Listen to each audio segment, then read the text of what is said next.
Writing this review hurt my feelings. Company of Heroes is a series near and dear to my heart.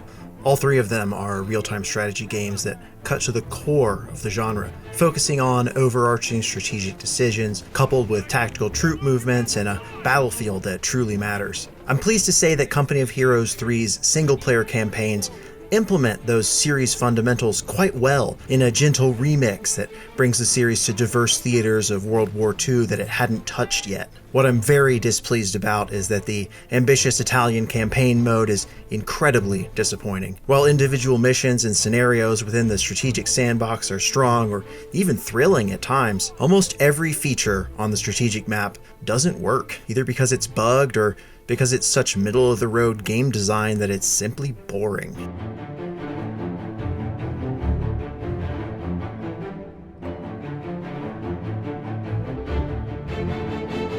There are actually two single-player campaigns in KO3. The larger one is the Italian campaign, a broad, turn-based strategic mode on a large map of central and southern Italy that has you capture territory town by town, and took me about 25 hours to complete the first time around. It has theoretically complex systems in which your armies, called companies, with heroes in them, capture towns and ports using deployable air power and naval fleet movements,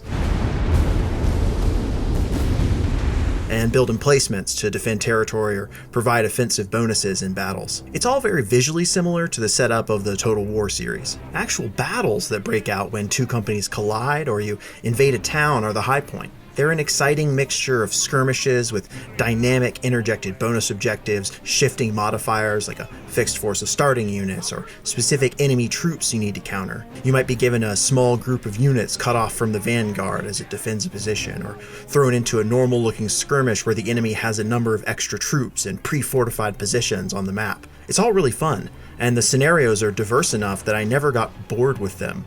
It's always an interesting surprise when a column of damaged enemy armor suddenly appears, or a friendly plane goes down and needs rescuing. Of course, there are also fixed missions, a la a traditional RTS campaign, that happen when you attack certain towns or reach specific regions. These might have you command partisans, liberate a POW camp, or play out famous battles like the assault on Anzio and its railway guns. All of those are the good stuff we're accustomed to from Company of Heroes campaigns, barring the somewhat buggy and overblown finale map that seems to be more interested in big booms and making you defend nauseating choke points than anything tactically interesting. Again, a lot of those missions are excellent, but the shine is taken off of them by the fact that they're surrounded by the meaningless campaign layer. What initially seems to be a complex system of resource management, defensive emplacements, and company types with skill levels and support detachments ultimately has little impact on what's happening when push comes to shove and you play a skirmish. And it's not even clear if that's because of poor game design choices or if it's all bugged. I couldn't always tell. Every decision on the campaign map is just so low stakes that it feels like a waste of time. Did your company take some damage from enemy defensive emplacements? That's fine. Every company can heal itself and still attack on the same turn. Even worse, the enemy's companies and assets on the campaign layer are incredibly passive. On both medium and hardest difficulties, they rarely, if ever, counterattack me outside of clearly scripted moments. The Italian campaign simply doesn't work as anything other than a miserable framework for delivering skirmishes and missions that the previous two games served up better. What may have been a triumphant and explosive RTS campaign is instead a massive dud. According to my projections, the British assault force is only 2 kilometers away. Get ready! Yes, I said there are two campaigns, so all is not lost. Yet. The other is North Africa, a more story-driven and traditional, if short, series of 8 scenarios that takes about 6 hours to beat. You play as Rommel's Afrika Korps, fighting marquee battles from the Germans' very successful campaigns of 1941 and 42. What's odd is that interleaved with those scenarios is the story of the war as narrated by a North African Jewish family that has been split apart by the German-Italian invasion and conquest, showing how Nazi and fascisti occupation so devastated those communities that they barely exist today. These are two interesting stories, but the way they're presented alongside each other doesn't work. the juxtaposition is poorly handled, failing to show the context of how action in one affects the other. If you ignore all of that story and campaign context, which you might, the scenario and map design in both North Africa and Italy are actually quite good.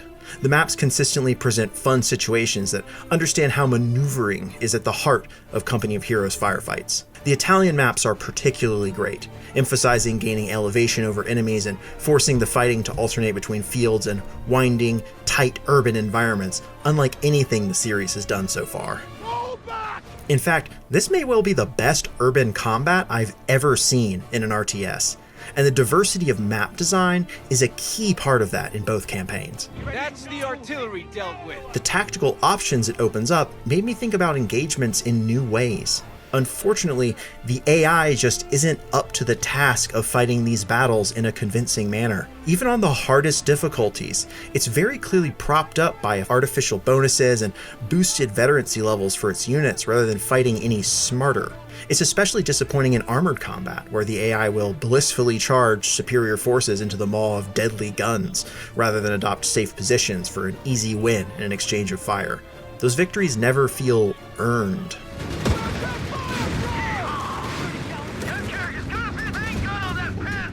If the campaigns don't speak to you, as they did not for me, then naturally there's also the skirmish mode. This is your classic RTS set of maps and matchups ranging from 1-1 to 4v4, and uses the same cornucopia of 4 well-designed factions and 14 maps as the multiplayer mode. Speaking of which, KO3's 4 skirmish factions stand out as a remix of and set of highlights from the series' past. For example, the focus of the campaigns being earlier in the war leaves some tanks out entirely, like the ubiquitous Panther and the infamous King Tiger, and draws in some famous early war vehicles, like the dual-gun Grant tank and Panzer III. Americans are fast-moving and aggressive, inspired by the first Company of Heroes. The British forces are a diverse set of straightforward unit types, unlike their prior incarnations as the Complex faction, and have a surprise appearances by some exceptional elite units. The regular German Wehrmacht is just as defensive-minded and tough as ever, but notably absent their heaviest vehicles, instead emphasizing diverse combined arms. Finally, the Deutsches Afrikakorps is a mobile, focused force that can both call in specialized Italian allies and transition to a hard-hitting armored fist late game. Each of the factions has 3 sub-specializations, giving it an alternate flavor and focus. The British, for example, can specialize into an armored company with extra heavy tanks, or an Indian artillery regiment supported by elite Gurkha rifles. We've made contact with troopers! Most notably, the work diversifying how factions spend their resources is a marked improvement from KO2, allowing playstyles like infantry to spend their fuel resources on upgrades rather than vehicles. Unfortunately, no matter how you play, you're likely to be hampered by an uncharacteristic lack of polish and attention to detail. For every tank juddering over uneven ground or dynamically weathered in combat, there's a weirdly boxy model with subpar textures. Looking back at the quality of the first 2 games, it's just jarring to see. I'm not mad, Company of Heroes. I'm just disappointed. Nobody's walking away from that. Fight, brothers, fight! Nige, that means you. The core of Company of Heroes 3's pair of single-player campaigns is fun, tactical RTS action of the kind this series is well known for, and are consistently interesting despite the lackluster AI that loves to blunder its way into an unconvincing defeat. Congratulations, Commander.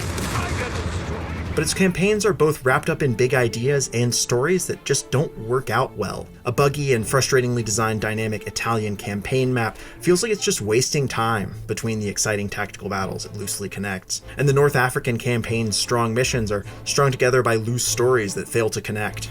After the brilliant World War II campaigns we've seen from this series in the past, it's hard not to be disappointed in these.